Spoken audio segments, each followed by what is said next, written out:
Magandang umaga mga kahuwan. Narito na ating ulat panahon ngayon.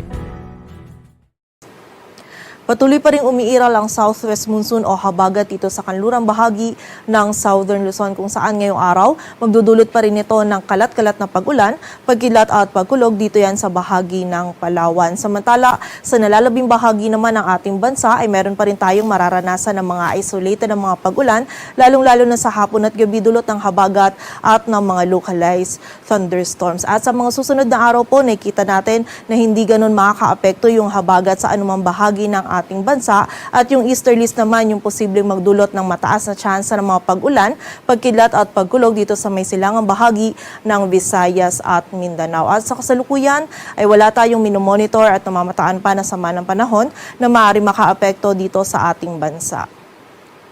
At para nga sa maging lagay ng panahon ngayong araw ng linggo, dito sa Metro Manila maging sa nalalabing bahagi pa ng Luzon, maliban na dyan sa area ng Palawan, ay patuloy po tayong makakaranas ng bahagyang maulap hanggang sa maulap na kalangitan.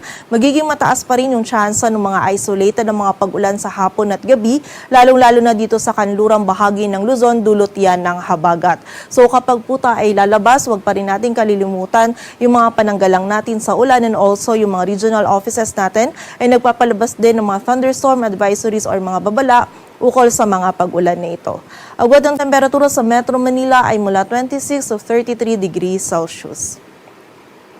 Samantala, dito naman sa bahagi ng Palawan ngayong araw dulot ng habagat ay meron pa rin po tayong mararanasan ng mga kalat-kalat na pag-ulan, pagkidlat at pagkulog. At sa nalalabing bahagi or sa buong bahagi naman ng Visayas at Mindanao ay meron pa rin tayong mararanasan ng mga isolated na mga pag-ulan, pagkidlat at pagkulog dulot naman ng mga localized thunderstorms. And during severe thunderstorms, ito pong mga pag-ulan nito ay posible pa rin maging katamtaman hanggang sa mga malalakas na pag-ulan na maaaring magdulot ng pagbaha at pagguho ng lupa. So pag-ingat pa rin po para sa ating mga kababayan.